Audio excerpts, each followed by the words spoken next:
9:30 পৰা Dispur police ষ্টেচনতো complain কৰা হৈছে তেওঁলোকক ছেকেণ্ড অ' চি ছাৰক ফোন কৰি জনোৱা হৈছে ফোনযোগে কিন্তু তেওঁলোকে এতিয়ালৈকে একো ৰেছপন্সে নিদিলে লগতে আমাৰ দোকান আছে দোকানৰ পৰা আহি দিনটো কষ্ট কৰি আহি পেলাই ৰাতি যদি ইয়াতে ভাগৰুৱা মানুহ এজনে 3টা বজালৈকে ৰাতি থাকিব লাগে তেতিয়াহ'লে এইখন চৰকাৰক আমি কি ভৰসা কৰিম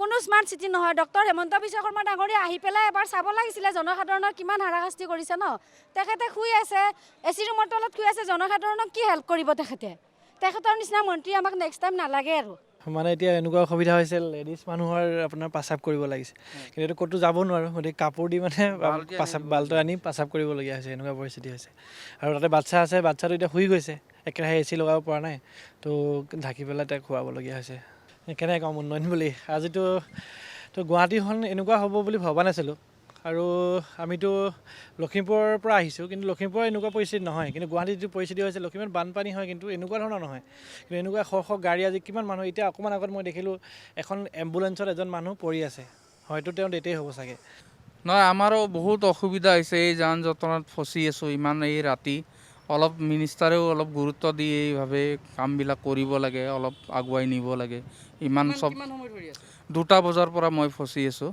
ভাল হোৱা নাই এইটো ব্ৰিজটো একচুৱেলি ইয়াৰ পৰা অলৰেডি পিকটো ক্ৰছ কৰি দিব লাগিছিলে 6 মাইলৰ ওচৰা-ওচৰি লগাই দিব লাগিছিলে তেতিয়া ভাল হ'লে হয় মজা গুৱাহাটীত এনেকুৱা পানী প্ৰথমবাৰৰ কাৰণে হৈছে নেকি এইবাৰ এইটো ইয়াৰৰ কিন্তু এনেকুৱা পানী দেখা নাছিলোঁ আজিলৈকে আজি দেখা পাইছোঁ কিমান মানুহ মানে 1 লাখৰ ওপৰ হ'ব আপোনাৰ পল্টন বজাৰ পাৰ হৈ গৈছে সেইপিনে জৰাবাদ পাৰ হৈ গৈছে সেইপিনে অভিয়াছলি পাৰ হৈ যাব সেইপিনে জৰাবাদ পাৰ হৈ গৈছে সেইপিনে খানাপাৰা তোমাৰ গোটেই পাৰ হৈ গৈছে কোনো যাব পৰা নাই কি স্মাৰ্ট চিটি বুলি ইয়াতে প্ৰশাসনে নাই ক'ত প্ৰশাসন ক'ত আছে ক'ত শ্বিলঙৰ মানুহ আছে ক'ত গুৱাহাটীৰ মানুহ আছে চব জামত লাগি আছে কোনোবা ভোক লাগি আছে ক'ত খাব এতিয়া নাই খোৱাই নাই মই খোৱাই নাই মই পানীটো আছে পানী খালে কি হ'ব কেৱল পানী খাই থাকে অকল পানী খাই আছোঁ মই বেলতলা যাবলৈ আছে এতিয়া কোনো পুলিচ প্ৰশাসন ইয়াতে নায়ে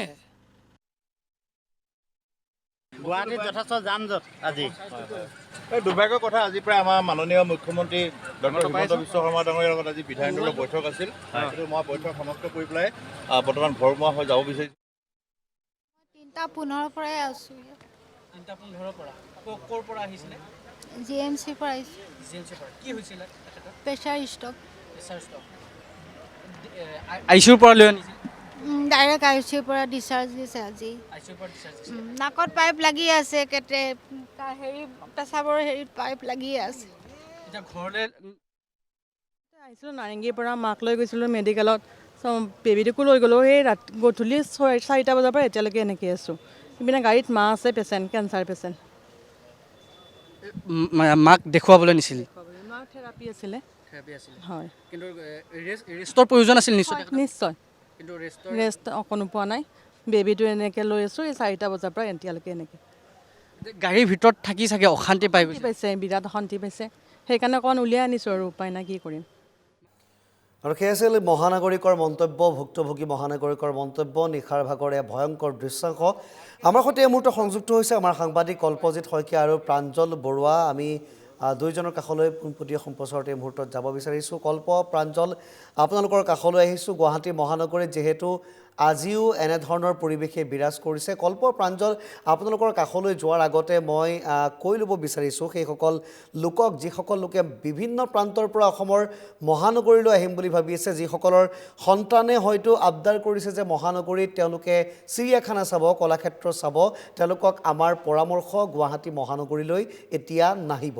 যিজন মুখ্যমন্ত্ৰীয়ে গুৱাহাটী মহানগৰী উন্নয়নৰ সপোন দেখে গুৱাহাটী মহানগৰী এখন অন্যতম স্মাৰ্ট চিটি হিচাপে গঢ়াৰ সপোন উল্লেখে সেইখন গুৱাহাটী মহানগৰী বাস্তৱ অৰ্থত প্ৰকৃততে নাই। সেইখন মহানগৰী হয়তো মুখ্যমন্ত্ৰীৰ সপোনত আছে, সেইখন মহানগৰী আছে বিজেপি নেতাসকলৰ কেৱল মুখৰোচক কথাসমূহত। আমি প্ৰথমতে প্ৰাঞ্জলৰ কাষলৈ যাব বিচাৰিছোঁ। কল্প, প্ৰাঞ্জল, আপোনালোক দুয়োজনেই এই কথা শুনক যে এজন মন্ত্ৰী আছিল অশোক সিংঘাল, তেওঁ অন্তৰ্ধান, এই সময়ত তেওঁক দেখিবলৈ পোৱা নাই। কিন্তু দলীয় কথা বতৰা হওক, বিভিন্ন ৰাজনৈতিক কথা বতৰা হওক, তেওঁলোকে টপৰাই মাতিবলৈ যিকোনো মুহূৰ্তত জোৰ তোৰ পৰা আহি সংবাদ মাধ্যমৰ সেই বোমডালৰ সন্মুখত কথা ক'বলৈ তেওঁলোকে কেতিয়াও কুণ্ঠাবোধ নকৰে। কিন্তু যেতিয়া মহানগৰীকে তেওঁলোকক বিচাৰে, যেতিয়া বানত ককবকাই থকা লোকসকলে তেওঁলোকক বিচাৰে, তেতিয়া তেওঁলোক কিন্তু অন্তৰ্ধান হৈ যায়। তেওঁলোকে শীততাপ নিয়ন্ত্ৰিত কোঠাত ভাল ভাল খাদ্য খাই নিজৰ পৰিয়ালৰ সৈতে থাকে। দুদিন পিছত কয় গুৱাহাটী মহানগৰীত 100 মিটাৰ কৃত্ৰিম বান হয়। প্ৰাঞ্জল, ক'ত উপস্থিত আছে, কেনে পৰিৱেশ? হয়, নিশ্চয়কৈ চাওক পাৰ্থ, মই বৰ্তমান হাতীগাঁৱত উপস্থিত আছোঁ আৰু হাতীগাঁৱত এজাক বৰষুণৰ পিছৰ দৃশ্যাংশ আমি দেখাম। কালিৰ দিনটোত দেখা গৈছিল যে কালি বিয়লি ভাগত যি বৰষুণ আহিছিলে, 1 বজাৰ পৰা বহু লোক আবদ্ধ হৈ আছিলে নিশা 3-3:30 বজা পৰ্যন্ত। আৰু আজি পুৱাৰ ভাগতো এই যি অঞ্চল আছে এই অঞ্চলত পানী কমা নাই। আমি দৃশ্যাংশ দেখাইছোঁ, দেখিবলৈ পাইছে যে হাতীগাঁও এই পথছোৱাত এতিয়াও এককাল পৰ্যন্ত পানী আছে। আমি যদি আগলৈ যাওঁ দৃশ্যাংশ দেখাম, আগলৈ গৈ সেই দৃশ্যাংশ এককাল পৰ্যন্ত পানী আছে। আৰু এই যি পথটোৱেদি যিসকল লোক অহা যোৱা কৰে সেই লোকসকল এতিয়া এই পথেদি আহিব নোৱাৰি তেওঁলোক কিছুসংখ্যক লোক উভতি গৈছে। আন কিছুসংখ্যকে দেখিবলৈ পাইছে যে এনেদৰে চাইকেল হওক বা দুচকীয়া বাহন হওক তেওঁলোকে ঠেলি ঠেলি আনিবলগীয়া এক পৰিৱেশৰ সৃষ্টি হৈছে। স্মাৰ্ট চিটি গুৱাহাটীৰ কথা কয়, বানমুক্ত গুৱাহাটীৰ কথা কয় অশোক সিংঘাল, বিভাগীয় মন্ত্ৰী অশোক সিংঘালে কয় যে গুৱাহাটীত পানী পূৰ্বতকৈ যথেষ্ট কমিছে। কিন্তু এজাক বৰষুণ আৰু তাৰ পিছত কালিৰ পৰা যি পানী আছে, কালিৰ পৰা যি পানী, সেই পানী আজিলৈকে আচলতে কমা নাই। কালিতকৈ কিছু তুলনামূলকভাৱে কমিছে যদিও আজিও এককাল একাঠু পৰ্যন্ত পানী যিকোনো স্থানত, কেৱল হাতীগাঁও বুলিয়ে নহয়, আপুনি ৰুক্মিণী গাঁৱত আমাক সহযোগী কল্প আছে, কল্পই ৰুক্মিণী গাঁৱৰ পৰিৱেশ দেখাব। সমান্তৰালভাৱে বেলতলাৰ যি ৱায়াৰলেছ আছে, ৱায়াৰলেছতো এককাল পৰ্যন্ত পানী আছে। আচলতে এতিয়া গুৱাহাটী মহানগৰীত যিসকল লোক বসবাস কৰে সেই লোকসকল ওলাই আহিবলৈ এক প্ৰকাৰ চিন্তা কৰিবলগীয়া হৈছে। তেওঁলোকে দেখিবলৈ পোৱা গৈছে যে কালিৰ দিনটোত প্ৰশাসনে স্কুল কলেজ যিসকল বিদ্যালয় আছে, মহাবিদ্যালয় আছে বন্ধ ঘোষণা কৰিছে। আনহাতে যিসকল কাৰ্যালয়ৰ যিসকল কৰ্মৰত যিসকল লোক আছে সেই লোকসকল কিন্তু আজি বিপদত পৰা দেখিবলৈ পোৱা গৈছে। সাধাৰণ জনতা আছে তেওঁলোকৰ ওচৰলৈ যাম। দাদা, আপোনাৰ ওচৰলৈ আহিছোঁ। চৰকাৰ প্ৰশাসনে কৈছিলে যে বানমুক্ত গুৱাহাটী কৰিব, গুৱাহাটীত বানপানী নাইকিয়া কৰিব, কিন্তু এজাক বৰষুণ আৰু তাৰ পিছত কালিৰ পৰা পানী যি আছে সেই পানী কিন্তু এতিয়ালৈকে কমা নাই, যথেষ্ট হাৰাশাস্তিৰ সন্মুখীন হৈছে। এতিয়া আমি ঘৰৰ পৰা ওলাব নাই, স্কুল কলেজ বন্ধ, ল'ৰা ছোৱালী যাব পৰা নাই। এতিয়া কামত যাই আছোঁ, কামত ই কৰা নাই। আমাৰ স্থানীয় বিধায়কজনে আছে, এটা খবৰো লোৱা নাই কালিলৈকে। তাৰপিছত ইয়াৰে আপোনাৰ মেয়ৰ আছে, মেয়ৰ তেনেকৈ বিধায়ক লোৱা নাই। আমি কেনেকৈ আছোঁ আছোঁ। হাতীগাঁও বৰষুণ দিলেই বানপানী বাজে। আজি সৰুৰ পৰা দেখা পাই আছোঁ এইখিনি জেগাত বানপানী হৈয়ে থাকে, কিন্তু সিহঁতে গম পায়, এই কথাটো গম পায়। এই কথাটো গম পাই কিনে তেখেতে নাহে কিয়?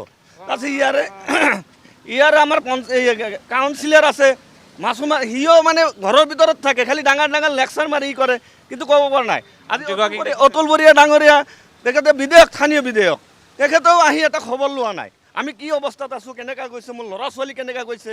স্কুল কলেজ আছে, ইয়াতে হাই স্কুল আছে, ME স্কুল আছে, লিটিল বোলা স্কুল আছে। ল'ৰা ছোৱালীবিলাকে স্কুল বন্ধ দিলেই হ'ব নেকি? সিহঁতৰ লেখা পঢ়া নাই, সিহঁতে ই নকৰে। সেইবিলাক অৱস্থাও যথেষ্ট বেয়া, এক কঁকাল পানী, একদম অৱস্থা বেয়া, মানে অৱস্থা বেয়াই আৰু। গাটো আছে, গাঁত চাত চব আছে। এনে গাড়ীও পাল্টি খাই গ'ল, কিমান গাড়ী পাল্টি খাই গ'ল, দুখ পালে। সিহঁতে একো খবৰ নলয়। ঠিক আছে, দেখা গৈছে যে বিভাগীয় মন্ত্ৰীগৰাকী দেখা সাক্ষাৎ নাই, স্থানীয় বিধায়কগৰাকী দেখা সাক্ষাৎ নাই, কিন্তু যিসকল জনতা আছে জনতাসকলক ভোট খুজিবলৈ আহে, তেওঁলোকে ভোটৰ সময়ত কয় যে বানমুক্ত কৰিব গুৱাহাটীক, বানপানী নাইকিয়া কৰিব। কিন্তু কাৰ্যত কি হৈছে সেয়া আমি দেখাইছোঁ। কাৰ্যত এতিয়া দেখিবলৈ পোৱা গৈছে যে হাতীগাঁও এই পথছোৱাত এতিয়া এনেদৰে এককাল একাঠু পৰ্যন্ত পানী। আগলৈ আমি যাম, সহযোগী সঞ্জয় আছে, সঞ্জয়ে দেখাব আগৰ দৃশ্যাংশ দেখাব, যি আচলতে বিকশিত অসমৰ কথা কোৱা হয়, বানমুক্ত গুৱাহাটীৰ কথা কোৱা হয়, নলা নৰ্দমা খান্দে, কিন্তু তাৰ পিছতো গুৱাহাটী মহানগৰীৰ কৃত্ৰিম বানৰ যি সমস্যা সেই সমস্যা কিন্তু দুৰ্ভোগ ভুগি আছে। স্থানীয় যিসকল লোক আছে, স্থানীয় লোকসকলে কালিৰ দিনটোত নিশা 3 বজালৈকে আবদ্ধ হৈ থাকিবলগীয়া হৈছিল। ইয়াৰ যি এই পথেদি যিসকল লোক অহা যোৱা কৰে, এই পথেদি বুলিয়েই নহয়, আচলতে গুৱাহাটী মহানগৰৰ যিসকল কাৰ্যালয়লৈ ওলাই অহা লোক আছিল, অফিচ কাছাৰীলৈ যিসকল লোক ওলাই আহিছিল বা স্কুল কলেজলৈ যিসকল লোক ওলাই আহিছিল, সেই লোকসকল কিন্তু দেখিবলৈ পোৱা গৈছে যে কালিৰ দিনটোত নিশা 3-3:30 বজা পৰ্যন্ত আচলতে তেওঁলোক আবদ্ধ হৈ থাকিবলগীয়া এক পৰিৱেশৰ সৃষ্টি হৈছিল। আমি দৃশ্যাংশ দেখাইছোঁ, কেৱল যি মেইন পথ সেই পথটোৱে নহয়, মূল পথটোৱেই নহয়, যিসমূহ উপপথ আছে উপপথসমূহৰ দৃশ্যাংশ চাওক, উপপথসমূহতো যথেষ্ট পানী এতিয়া দেখিবলৈ পোৱা গৈছে। এতিয়া কেৱল গুৱাহাটী মহানগৰী হাতীগাঁও বুলিয়েই নহয়, বিভিন্ন প্ৰান্তত আপুনি চাব পাৰে বা বিভিন্ন প্ৰান্তৰ আমি দৃশ্যাংশ দেখাম, সকলোতে আচলতে একে অৱস্থা। যিসকল লোক আছে লোকসকলে যথেষ্ট অসুবিধা ভুগিবলগীয়া হৈছে, তেওঁলোকে হাৰাশাস্তি ভুগিবলগীয়া হৈছে। এই পথেদি অহা যোৱা কৰা লোকসকলক দেখিবলৈ পাইছে যে কিছু সংখ্যক লোক উভতি গৈছে, আন কিছু সংখ্যক লোক কিন্তু এতিয়াও আবদ্ধ হৈ থকা দেখিবলৈ পোৱা গৈছে। বহু যান বাহন বিকল হৈ যোৱা পৰিলক্ষিত হৈছে। আমি দৃশ্যাংশসমূহ দেখাই গৈ আছোঁ আৰু বিধায়কগৰাকীয়ে হওক বা স্থানীয় যিগৰাকী বিধায়ক, সেই বিধায়কগৰাকী দেখা সাক্ষাৎ নাই বুলি ইতিমধ্যে জনাইছে। আনহাতে যিগৰাকী বিভাগীয় মন্ত্ৰী আছে অশোক সিংঘল, তেওঁ বিভিন্ন সময়ত কয় যে সংবাদ মাধ্যমে যদি বানপানীৰ কথা কয়, কৃত্ৰিম বানৰ বিষয়ে তেওঁক প্ৰশ্ন সোধে, তেতিয়া সংবাদ মাধ্যমক ওলোটাই তেওঁ আচলতে প্ৰশ্ন কৰা দেখা যায়। ক'ত বানপানী হৈছে বা ক'ত কৃত্ৰিম বান হৈছে তেওঁলোক দেখাই দিবলৈ কয়। আৰু আমি এই মুহূৰ্তত দেখাই আছোঁ গুৱাহাটী মহানগৰীৰ যি হাতীগাঁও পৰিৱেশ দেখাইছোঁ। হাতীগাঁৱৰ পৰিৱেশ চাওক আৰু তেওঁ সোধা প্ৰশ্নৰ উত্তৰ নিশ্চয় পাইছে। কিন্তু কালিৰ দিনটোতে হওক, কালিৰ দিনটোত যথেষ্ট সংখ্যক লোক আবদ্ধ হৈ আছিল, তাৰপিছতো কিন্তু বিভাগীয় মন্ত্ৰীগৰাকীৰ দেখা সাক্ষাৎ নহ'ল, বিভাগীয় যি স্থানীয় বিধায়কগৰাকীৰ দেখা সাক্ষাৎ নহ'ল। কিন্তু আজি পুৱাৰ ভাগৰ পৰা দেখা গৈছে যে যিসকল লোক আছে লোকসকলে হাৰাশাস্তিৰ সন্মুখীন হ'বলগীয়া হৈছে, আবদ্ধ হৈ আছে। এখন গাড়ী আচলতে চাৰিচকীয়া এখন বাহন আবদ্ধ হৈ পৰিছে। যদি সঞ্জয় সম্ভৱ হয় সঞ্জয় দেখাব, আমাৰ পৰা অলপ আগত এখন গাড়ী আবদ্ধ হৈ পৰিছে। দেখিবলৈ পাইছে যে আচলতে একাঠু পৰ্যন্ত পানী, আৰু এই পানীয়েদি গাড়ী উলিয়াই নিওঁতে আচলতে বিকল হৈ পৰা দেখিবলৈ পোৱা গৈছে। আনহাতে যিসকল লোক আছে লোকসকলৰ এনেদৰে আচলতে ফুটপাথেদি অহা যোৱা কৰিবলগীয়া হৈছে। দেখিব পাইছে যে এইদৰেই আচলতে যিসকল লোক আছে লোকসকলে যথেষ্ট হাৰাশাস্তিৰ সন্মুখীন হ'বলগীয়া হৈছে। দাদা আপোনাৰ ওচৰলৈ আহিছোঁ, বানমুক্ত গুৱাহাটীৰ কথা কয় বা বানপানী নহয় বুলি কয়, গুৱাহাটীত যথেষ্ট কমিছে বুলি কয়, কিন্তু কাৰ্যত এয়া প্ৰতিবাৰে এজাক বৰষুণৰ পিছত এই অৱস্থা। এইখিনি বৰ বেছি পানী হয়, অসুবিধা নিশ্চয় হয়। নিশ্চয় মই গাড়ীও আনিব পৰা নাই। নিশ্চয়কৈ দেখিবলৈ পাইছে যে যিসকল লোক আছে লোকসকলে যথেষ্ট অসুবিধাৰ সন্মুখীন হৈছে। আমি সেই দৃশ্যাংশ দেখাইছোঁ। এনেদৰে আচলতে বিকল হৈ পৰিছে বহু গাড়ী, যান বাহন বিকল হৈ পৰিছে সমান্তৰালভাৱে। ৰাস্তাটোৰ আচলতে মাজভাগতে বিভিন্ন ধৰণৰ গাঁত আছে, দ গাঁত আছে, গতিকে ইয়াত দুৰ্ঘটনা সংঘটিত হোৱাৰ সম্ভাৱনা অধিক আছে আৰু লোকসকল এনেদৰে আহিবলগীয়া হৈছে। দাদা আপোনাৰ ওচৰলৈ আহিছোঁ, বানমুক্ত গুৱাহাটীৰ কথা কয়, মন্ত্ৰীগৰাকীয়ে হওক বা চৰকাৰ প্ৰশাসনেই হওক, মুখ্যমন্ত্ৰীয়ে হওক, বানমুক্ত গুৱাহাটীৰ কথা কয়, কিন্তু কাৰ্যত কি দেখিছে? কাৰ্যটোতো দেখিছোঁ আমি, মানে বানপানী এনেকুৱা হৈয়ে থাকে গুৱাহাটীত।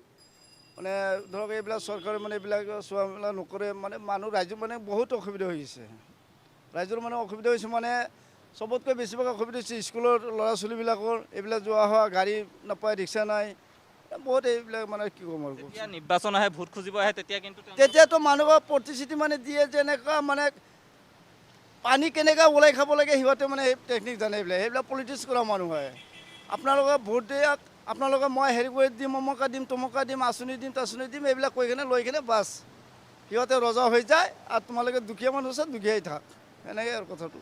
নিশ্চয়কৈ দেখিবলৈ পাইছে যে নিৰ্বাচনৰ সময়ত তেওঁলোক আহে, বানমুক্ত গুৱাহাটীৰ প্ৰতিশ্ৰুতি দিয়ে, গুৱাহাটীৰ কৃত্ৰিম বানপানী সমস্যাৰ সমাধানৰ তেওঁলোকে প্ৰতিশ্ৰুতি দিয়ে, কিন্তু কাৰ্যত স্মাৰ্ট চিটি গুৱাহাটীৰ ৰূপ এয়া। এতিয়া যদি কোনো লোক গুৱাহাটীলৈ আহিম বুলি ভাবে, তেওঁলোকক আমি পৰামৰ্শ দিছোঁ, আপুনিও কৈছে যে ইতিমধ্যে গুৱাহাটীলৈ এইকেইটা দিনত আচলতে অহাটো অনুচিত বা আহিলে বিপদত পৰিব পাৰে যিকোনো সময়তে। দেখিবলৈ পাইছে যে এতিয়া এই যি এইচোৱা পথত আচলতে একাঠু পানী।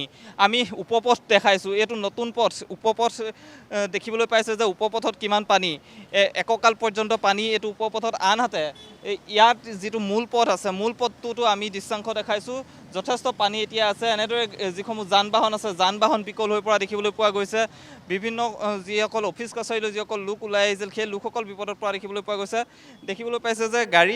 প্ৰাঞ্জল, আপোনাক এই মুহূৰ্তত আমি ধন্যবাদ জ্ঞাপন কৰিছোঁ। এয়া পৰিৱেশ প্ৰাঞ্জলে ইতিমধ্যে দেখুৱাইছে আৰু এনেকৈ দেখিবলৈ পোৱা গৈছে ভিন্ন প্ৰান্তত এতিয়া অপৰিৱৰ্তিত পৰিস্থিতি।